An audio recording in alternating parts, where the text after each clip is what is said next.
Solo les quiero comentar que ya subí la lista de problemas propuestos al aula virtual. Esta es la guía. Aquí están los problemas para la segunda prueba. Problemas de inducción. Como ven, algunos ya los hicimos en clase, ¿verdad?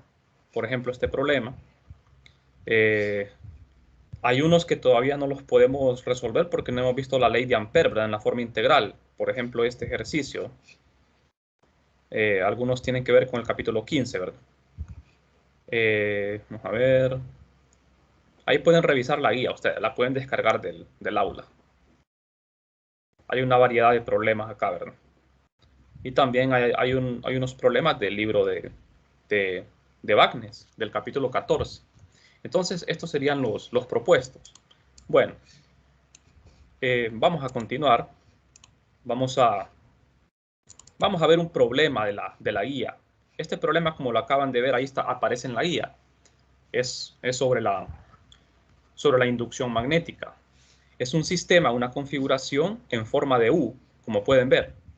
Me piden calcular para este sistema la inducción magnética en el punto P para una corriente constante.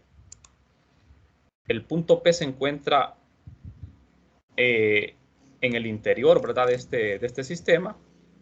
El sistema yace en un plano. El punto P se encuentra en ese plano también. El sistema está formado por una semicircunferencia, un medio de la circunferencia, y está formado por dos rectas semi-infinitas.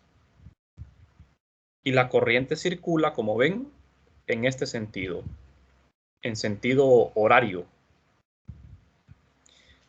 Tal vez esta no sea la mejor forma de colocar el sistema, ¿verdad? Sería mejor colocarlo de forma vertical. Colocar la U en forma vertical.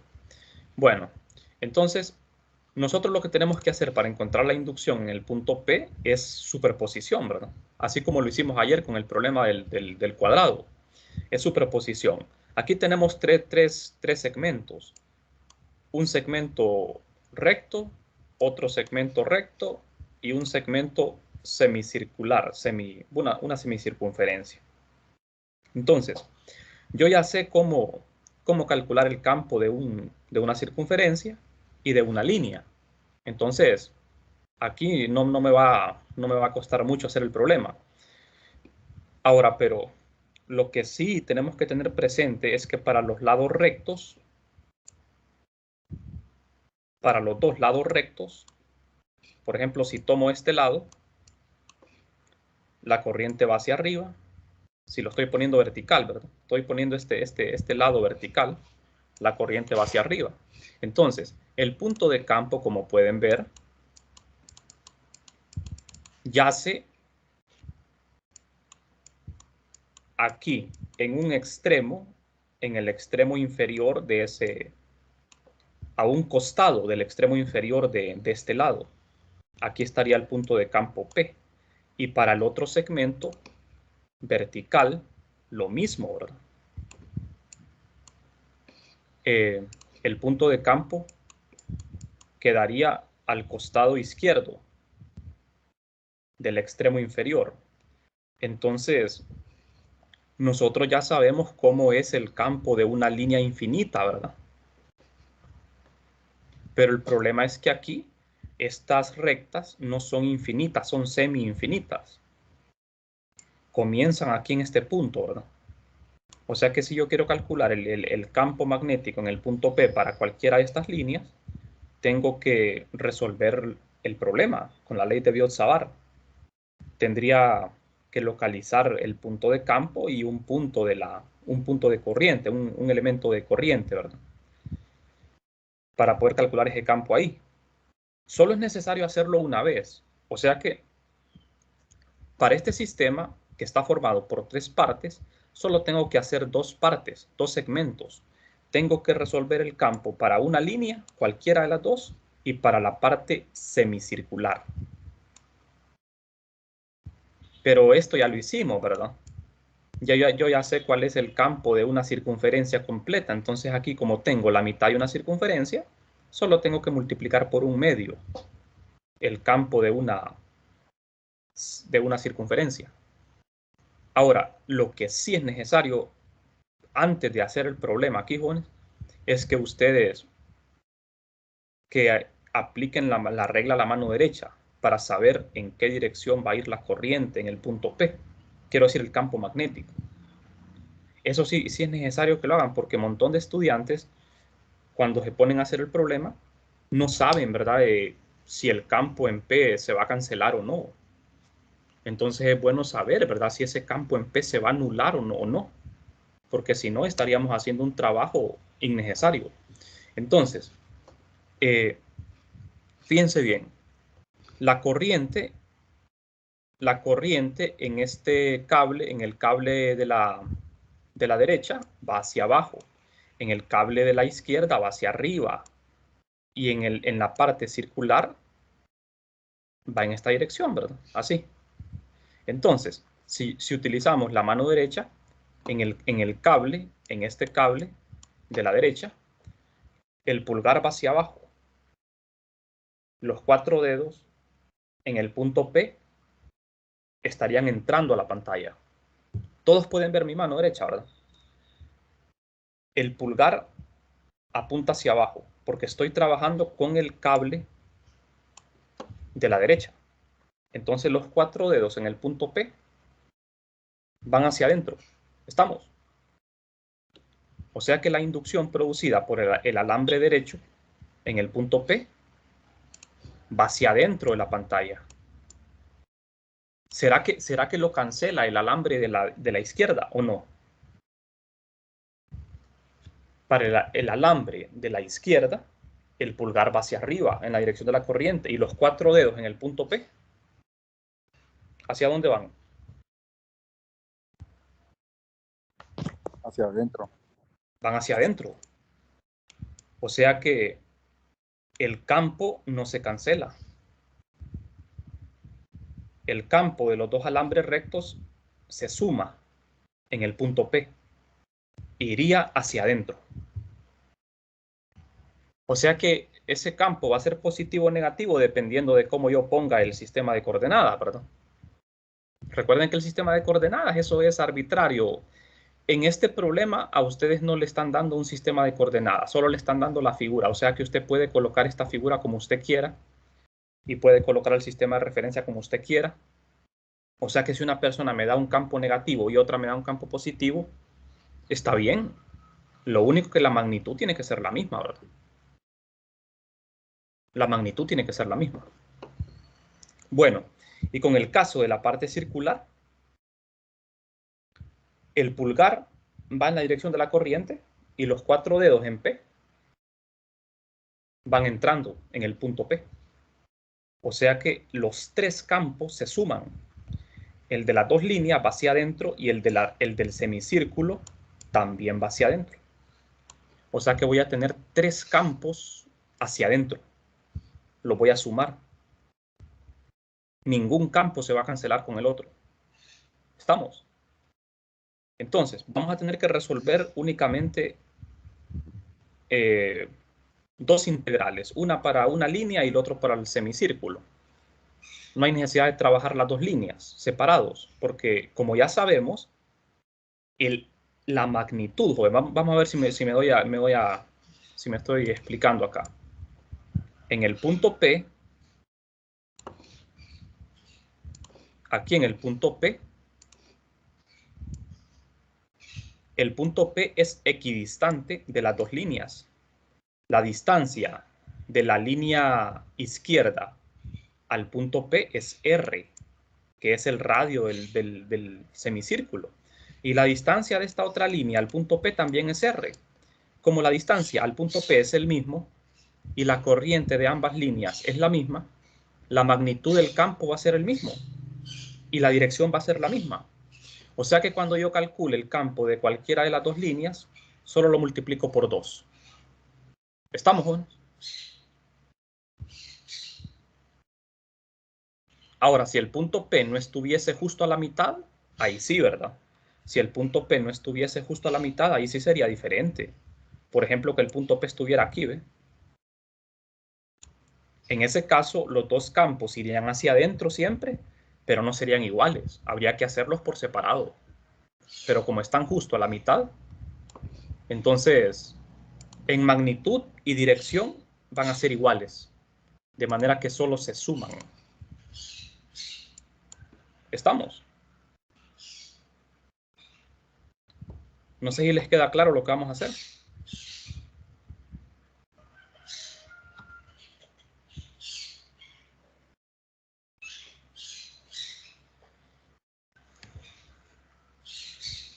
Bien. Como les digo, no podríamos agarrar el campo de inducción para una línea infinita, ¿verdad? Porque las líneas estas no son infinitas. Entonces tenemos que hacerlo. Entonces, fíjense bien. Yo voy a colocar el sistema vertical. Lo voy a colocar así. Para mí es más cómodo trabajar así. Yo voy a poner el sistema vertical y voy a colocar un sistema de coordenadas como el que ven aquí. Con el eje Z hacia arriba, el eje X saliendo de la pantalla y el eje Y a la derecha. Entonces, voy a resolver el problema para el segmento AB. AC quiero decir. La línea AC, que es una línea semi-infinita. De hecho, aquí estoy cometiendo un error al colocarle el punto C, porque estoy diciendo que la línea es finita, ¿verdad? Aquí no es correcto ponerle C ni ponerle D, porque esto se va al infinito. Entonces, voy a trabajar con la línea A, que va hasta el infinito, con la línea de la izquierda. ¿De acuerdo? Voy a obtener el campo en el punto P. Entonces, el origen lo voy a colocar en esta línea que voy a trabajar. Y lo voy a colocar justo en el extremo inferior. De tal manera que el eje Y pase por el punto de campo P. ¿De acuerdo? Y el eje Z coincida con el alambre. La corriente va hacia arriba. Entonces, ¿qué es lo que tengo que hacer acá? Establecer los vectores de posición desde el origen. El vector de posición que localiza el punto de campo, ¿de acuerdo? Que sería R, y un vector de posición que localiza un elemento de corriente. Este sería el R'. Estamos bien, ¿verdad? Entonces, después de plantear estos vectores, resolvemos la integral. Ese campo que me va a dar esta línea es el mismo campo que va a dar esta otra línea. Va a ser idéntico en magnitud y dirección. ¿De qué manera se cancelarían los campos de estas dos líneas, jóvenes? ¿De qué forma sí se cancelarían?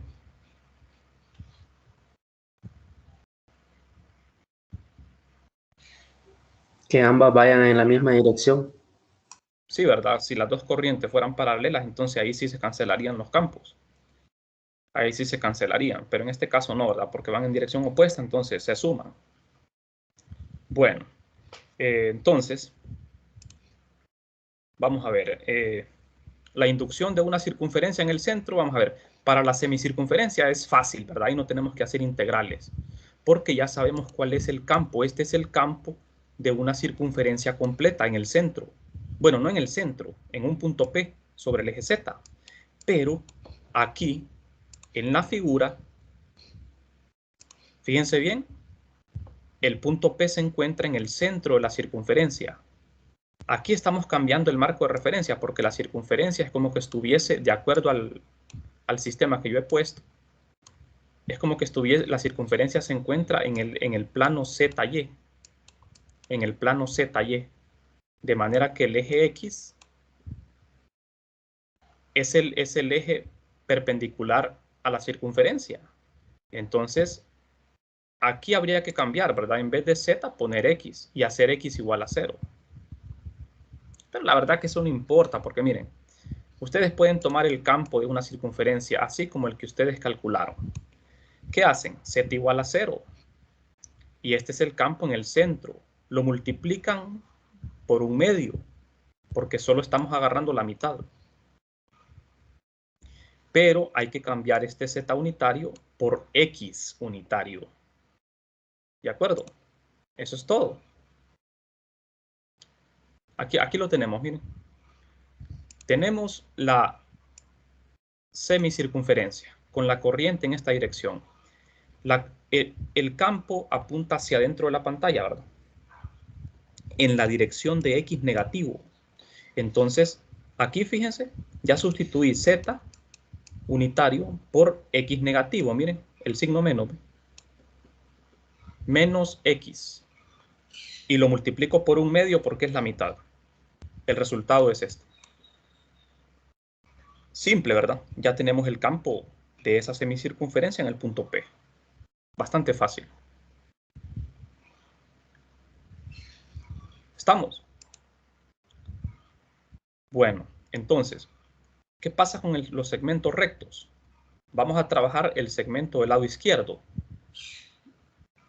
Para este segmento del lado izquierdo yo ya sé que voy a usar coordenadas cilíndricas. El vector de posición en general es este.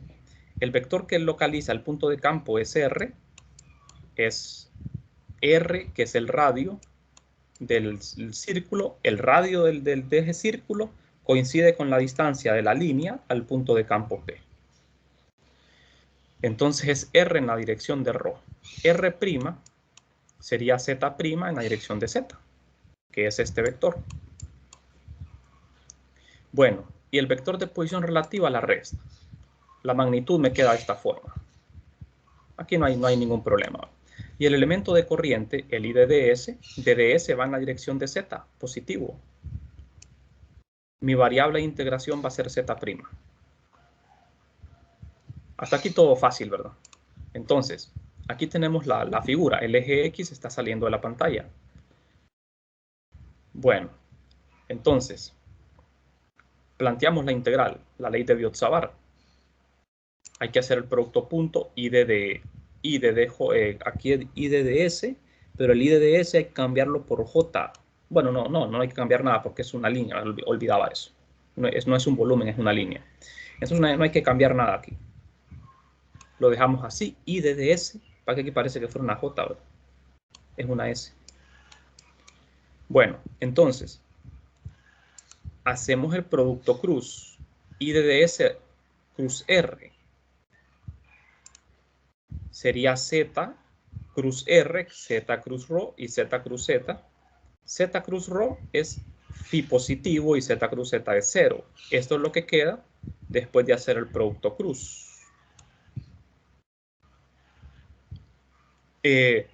Como estoy trabajando en coordenadas cilíndricas, el resultado me está diciendo que el campo iría en phi positivo. Eso está bien, está correcto. Lo que pasa que a la hora de sumar este campo con el de la semicircunferencia, todo tiene que estar en el mismo sistema de coordenadas. Entonces, tenemos que cambiar todo a un solo sistema, ya sea cartesianas o cilíndricas. Lo más fácil en este caso sería trabajar todo en coordenadas cartesianas. Utilizar coordenadas cartesianas. Eso es lo más recomendable. Y definitivamente es lo que tenemos que hacer. Porque esa circunferencia se encuentra en el plano ZY. Y recuerden que phi se define únicamente en el plano XY. Entonces, si yo hubiese colocado esta figura, esa U, sobre el plano XY, ahí sí, ¿verdad? No habría problema en dejarlo en términos de phi el campo. Pero como coloqué la figura vertical, al colocarla vertical, el campo está entrando en la dirección de X. No puedo decir que el campo va en phi. Sería un error, ¿verdad? Bueno, entonces, al plantear esto de esta manera, tengo la integral. Voy a integrar en Z de 0 a infinito. Ajá. Aquí no hay problema de que quede phi, ¿verdad? El problema es al sumarlo con el de la semicircunferencia. Entonces, esto se integra. Esto se puede integrar. La integral indefinida da esto, miren. Lo evaluamos de 0 a infinito. Al evaluarlo de 0 a infinito, nos va a quedar algo así. Hacemos unos límites cuando z tiende a más infinito, límite cuando z tiende a 0, r cuadrado más z cuadrado. Aquí cuando z tiende a 0, esto es 0. Todo esto se hace 0. Pero aquí no, ¿verdad? Aquí cuando z tiende a infinito, aquí tenemos que hacer ese truquito, ¿verdad? Es álgebra aquí. Tenemos que hacer el álgebra. Me queda z entre el valor absoluto de z, pero como z tiende a más infinito, siempre asume valores positivos, entonces solamente quito las barras de valor absoluto, las quito. Y z entre z es 1. Y r cuadrado entre infinito, eso es 0, me queda la raíz de 1. 1 sobre la raíz de 1 es 1. Entonces el resultado es 1 entre r cuadrado. Y ya tenemos, miren, ya tenemos el campo. Pero el campo me quedó en función de phi, en la dirección de phi positivo. Está entrando a la pantalla, está correcto el resultado. Lo que pasa es que lo quiero escribir en cartesianas para poderlo sumar con el de la semicircunferencia. Entonces, ¿qué hacemos aquí para hacer eso? Para hacer el cambio de sistemas, para cambiar ese phi unitario a cartesianas. Lo que hacemos es utilizar el vector phi en expresarlo en cartesianas. Entonces, fíjense bien. Aquí está la línea. Aquí está el punto P. Aquí está la semicircunferencia. Aquí viene la otra línea. Entonces, este es el eje X. Este es el eje Z. Este es el eje Y. Entonces, phi siempre se mide desde el eje X positivo en sentido antihorario. Entonces, del eje X positivo al plano ZY, donde está el punto P, hay pi medios. O sea que en todo el plano ZY, phi vale pi medios. Entonces sustituyo este phi igual a pi medios acá.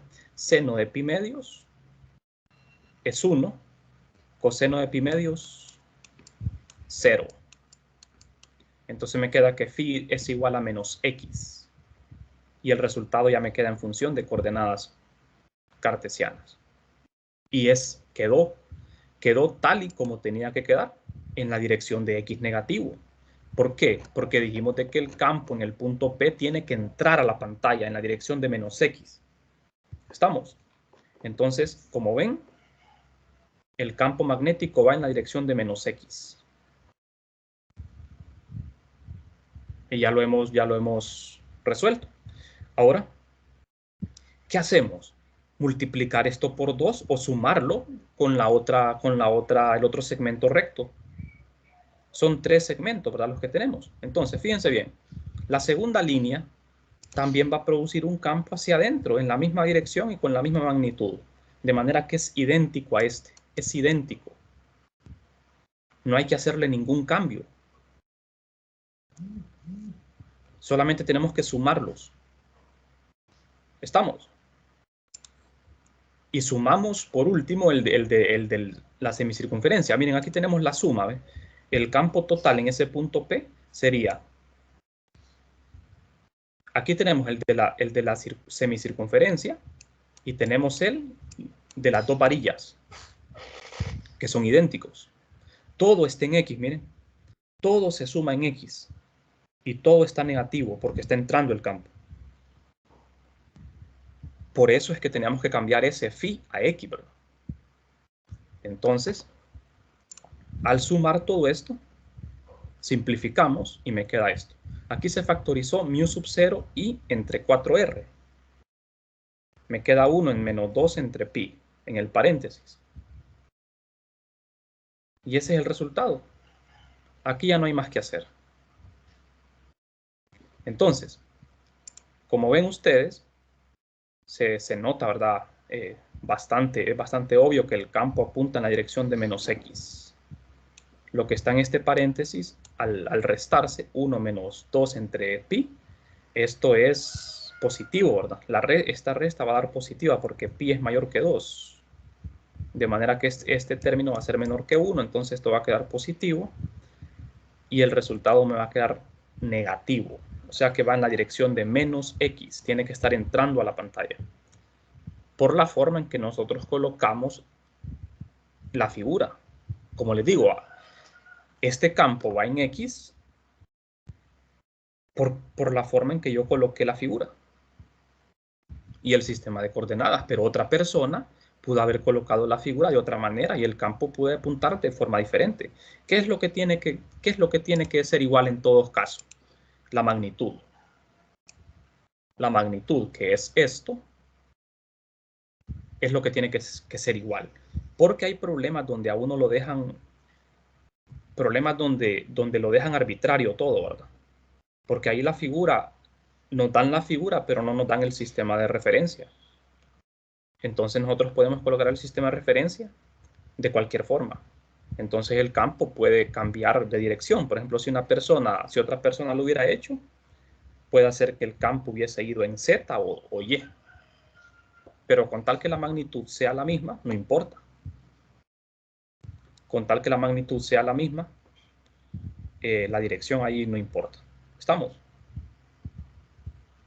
No sé si tienen preguntas.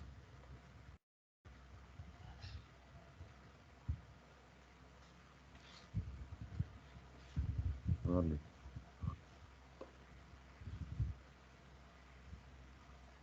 Bien. Entonces, como ven, al ver la figura, la U, que la pusimos de forma vertical, el campo magnético en P está apuntando hacia adentro de la pantalla. Como les digo, esto uno lo puede colocar como uno quiera. Puedo poner la U así invertida, ¿verdad? Como yo quiera puedo colocarlo. A menos de que el ejercicio diga, ¿verdad? Bueno, tiene que trabajar este problema y con este sistema de coordenadas. Ahí sí, ¿verdad? Uno tiene que respetar lo que es el sistema que a uno le están dando, ¿verdad? Pero cuando a uno le dan una figura así y lo dejan arbitrario, entonces nosotros podemos ubicar la figura como nos guste, ¿verdad? Bien, entonces no sé si tienen preguntas, jóvenes.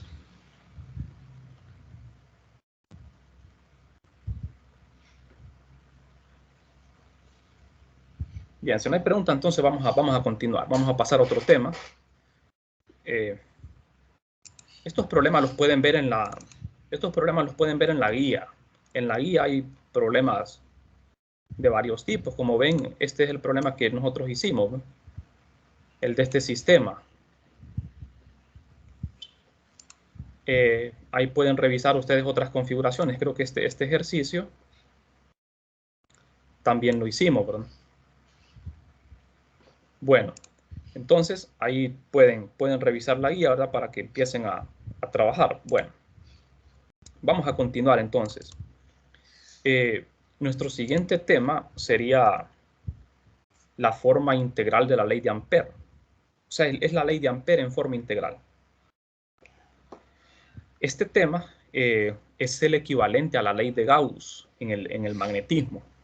¿Se acuerdan, verdad, que en 321, después de que ustedes calculaban el campo eléctrico, ustedes usaban otra herramienta para obtener el campo eléctrico de manera fácil, que era la ley de Gauss? Entonces nosotros aquí ya sabemos cómo calcular un campo magnético de forma directa con la ley de Biot-Savart. Pero con la forma integral de la ley de Ampère, nosotros vamos a tener una manera, otra alternativa de cómo hacerlo y de manera más fácil. El problema es que, igual que con la ley de Gauss, este método solo funciona para ciertos casos de simetría. Ese es el inconveniente. Pero con la ley de Ampère hay problemas que son demasiado fáciles, ¿verdad? O sea, ya con esta herramienta ustedes van a poder encontrar campos en unos 2 renglones. Lo que antes hacían tal vez en 2 páginas, lo van a poder hacer en unos 2 renglones, ¿verdad? Porque el método es bastante simple. Pero como les digo, la desventaja es que solo sirve en ciertos casos, no en todos. Bueno, entonces, la forma integral de la ley de Ampère. Yo ya sé qué es la ley de Ampère, ¿verdad? Que es la ley de fuerza entre corrientes. Entonces, la forma integral es justamente esto que ven acá, lo que aparece en el recuadro. La demostración de esto es bastante larga. Tenemos que por lo menos gastarnos una hora, ¿verdad?, en la demostración. Entonces, por eso la demostración la voy a omitir. Lo pueden leer en el libro por si quieren hacer los detalles, ¿verdad? Aunque yo sé que no lo hacen, ¿verdad? Eh, eh, hay que considerar lo que son ángulos sólidos, ¿verdad? Para poder llegar a esta demostración. Lo que me está diciendo la integral es que la corriente encerrada en una trayectoria es igual a, o sea, en otras palabras, el campo magnético debido a una corriente encerrada en una trayectoria es igual a esto. O sea, como la ley de Gauss, ¿verdad? Fíjense bien, supongan que yo tengo una corriente filamental infinita y esa corriente yo la encierro en una trayectoria cerrada, de forma arbitraria. Entonces, esta trayectoria cerrada de forma arbitraria es imaginaria, ¿verdad? Esta trayectoria azul es imaginaria. Así como la ley de Gauss, la superficie gaussiana era imaginaria, en el caso de la ley de Ampère, la trayectoria esta se llama trayectoria amperiana. No es una superficie, es una trayectoria. Es imaginaria. Esta curva que ven en la integral es esta curva, la curva imaginaria C. Entonces, yo voy a integrar este campo magnético a lo largo de esta curva C. Y el resultado va a ser igual a la corriente que está encerrada multiplicada por mu sub 0, porque estamos trabajando en el vacío. O sea, que si no hay corriente encerrada, el campo es cero. Así como la ley de Gauss. Si ustedes tenían una carga encerrada en una superficie gaussiana, el campo era igual a la carga encerrada, ¿verdad? Era proporcional a la carga encerrada. Pero si no existía carga encerrada en esta superficie, el campo era cero. Entonces lo mismo pasa ahora, ¿verdad? Si no tenemos corriente encerrada en una trayectoria cerrada, entonces el campo magnético va a ser cero. O sea, a lo que me refiero, jóvenes, es que, por ejemplo, yo tengo una corriente y tengo esta trayectoria, ¿verdad? Una curva cerrada. ¿Qué corriente estoy encerrando aquí? Ni una. Corriente encerrada sería cero. Entonces el campo sería cero. Dentro de esta superficie, ¿verdad? Fíjense bien, la integral es sobre una curva, es una integral de línea. Esta es una integral de línea, pero en una trayectoria cerrada. Por definición, ¿verdad? En la ley de Ampère, la trayectoria de integración tiene que ser cerrada. Así como en la ley de Gauss, la superficie gaussiana tiene que ser cerrada. Ustedes recuerdan, la ley de Gauss, ¿verdad? Era una integral de superficie. La superficie tenía que ser cerrada y esto era proporcional a la carga encerrada entre epsilon sub 0.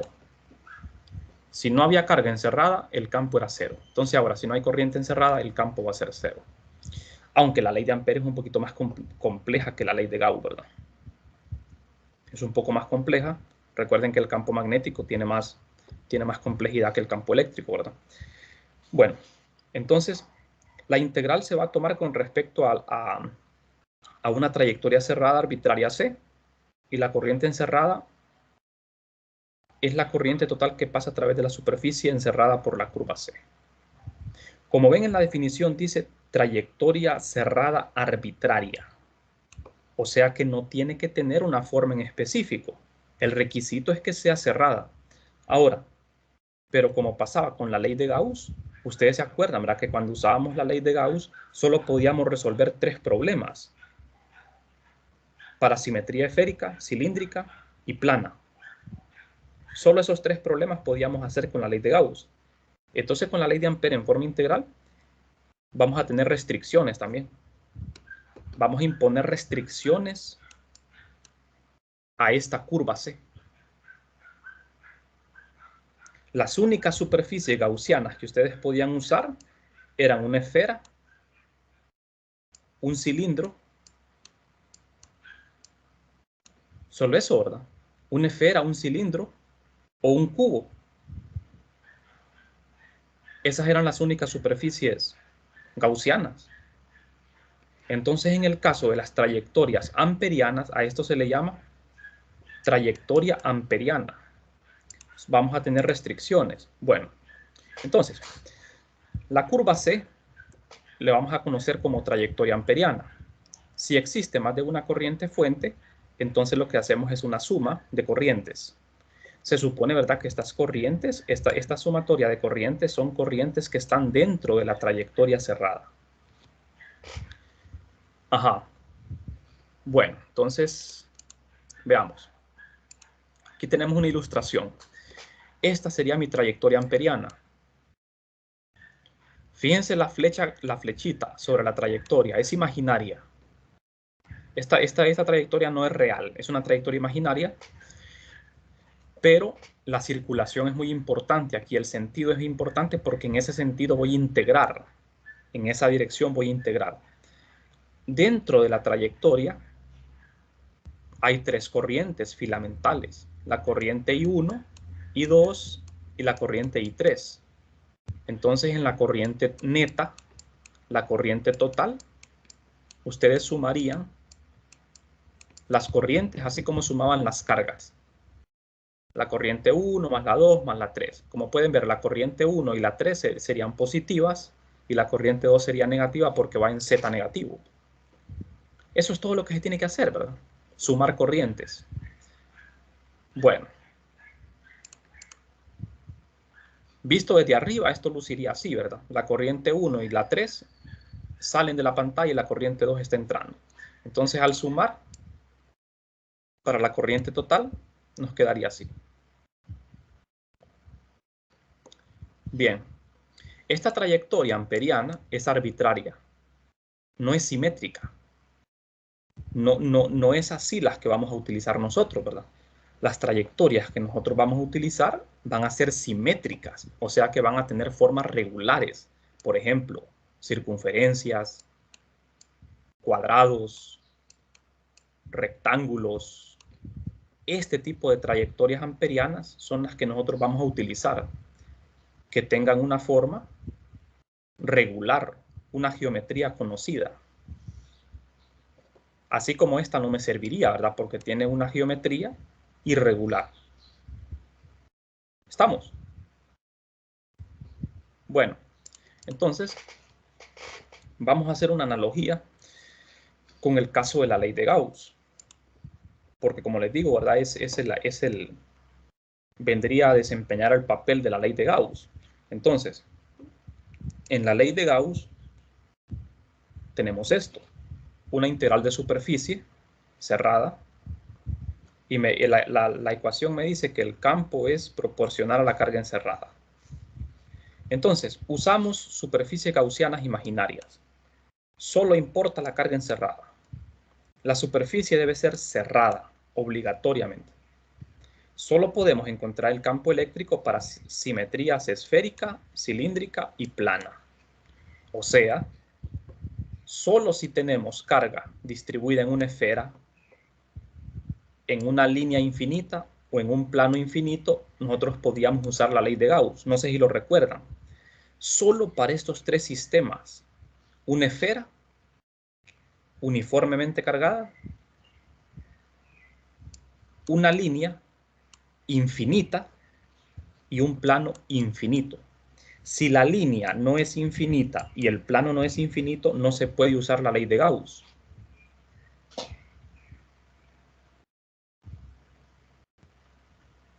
¿De acuerdo? Sí se puede calcular el flujo. Acuérdense que este tema es un poco complicado porque tiene muchos aspectos, ¿verdad?, que relevantes al tema. O sea, la ley de Gauss a mí me sirve no solo para calcular el campo eléctrico, me sirve para encontrar flujo. Esta integral se le llama la integral de flujo. Pero para calcular el campo eléctrico necesito simetría. Simetría esférica, cilíndrica y plana. ¿Qué pasa con la ley de Ampère? Lo mismo. La ley de Ampère también me sirve para dos cosas, ¿verdad? Para encontrar campo magnético y para encontrar lo que es flujo a través de la superficie que encierra la trayectoria cerrada. Toda trayectoria cerrada define una superficie abierta. Entonces, a través de esta superficie abierta hay un flujo magnético. Y eso lo puedo calcular con esta integral. Pero lo que yo quiero no es calcular flujo, lo que yo quiero es calcular campo magnético. Entonces, para encontrar el campo magnético, necesitamos simetría.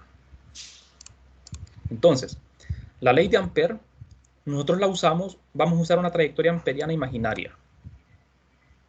La trayectoria amperiana es esta curva C, ¿verdad? Solo importa la corriente encerrada. La trayectoria debe ser cerrada, por fuerza. Si ustedes ven algo así, esta integral, esto ya no es ley de Ampère, ¿verdad? Porque aquí la trayectoria es abierta. Una trayectoria abierta no puede encerrar corriente. Por lo tanto, tiene que ser cerrada. Bueno, solo es útil para calcular el campo magnético B cuando hay simetrías tales como líneas infinitas, planos infinitos, solenoides ideales infinitos y bobinas toroidales. Solo para estos 4 sistemas me sirve la ley de Ampère para encontrar el campo magnético. ¿Estamos? La ley de Ampère es válida para cualquier caso, pero siempre y cuando lo que quiera encontrar sea flujo. Pero si lo que quiero encontrar es el campo, si lo que quiero despejar es el campo, entonces solo puedo resolver estos 4 sistemas, que lo vamos a hacer aquí en clase. La línea tiene que ser infinita, el plano tiene que ser infinito, el solenoide tiene que ser infinito y la bobina toroidal no es infinita. Es una dona. Una bobina toroidal es una dona, ¿verdad? Así como las donas que nosotros comemos, ¿verdad? A eso se le llama toroide. Entonces, en cada uno de estos sistemas nosotros vamos a definir una trayectoria amperiana diferente. En el caso de la línea infinita, vamos a definir una trayectoria circular. En el caso de un plano infinito, vamos a tener una trayectoria amperiana rectangular. En el caso de un solenoide, vamos a tener una trayectoria amperiana rectangular también. Y en el caso de una bobina, nuestra trayectoria va a ser circular. O sea, todas las trayectorias amperianas van a ser figuras geométricas conocidas. Ninguna va a ser una figura irregular. Bueno, entonces, como ustedes ven, lo que vamos a hacer nosotros es despejar el campo. Y para poder despejar este campo magnético, el campo tiene que ser constante en la trayectoria C. Por eso es que tenemos que exigir simetría. Porque para poder despejar el campo, B tiene que ser constante durante toda la integral. Y la única forma de que sea constante es que, por ejemplo, si yo tengo una línea infinita, la trayectoria amperiana sea una circunferencia concéntrica con la línea. ¿Por qué? Porque al ser una trayectoria concéntrica, la distancia de la línea a cada punto de la trayectoria es igual. De manera que el valor del campo en toda la circunferencia va a ser el mismo. ¿Estamos? El valor del campo sería el mismo en todos los puntos de la circunferencia, de manera que el campo sería constante y lo puedo sacar de la integral. Y de aquí se despeja para B. Esa es la idea. Igual que con la ley de Gauss. ¿Estamos? Bueno, jóvenes, entonces, por la clase de hoy lo que me interesaba era hacer una introducción sobre la ley de Ampère en forma integral, ¿verdad? No sé si tienen preguntas. En la siguiente clase vamos a hacer algunos ejemplos, ¿verdad? Algunas aplicaciones. Si no hay preguntas, entonces nos quedamos aquí. Sí, yo tuve problemas Ajá, con Teams al inicio y entré hasta que ya había pasado lista. Yo Ajá, también, Lee. bueno, sí, no hay problema, ya lo voy a anotar. Permítanme.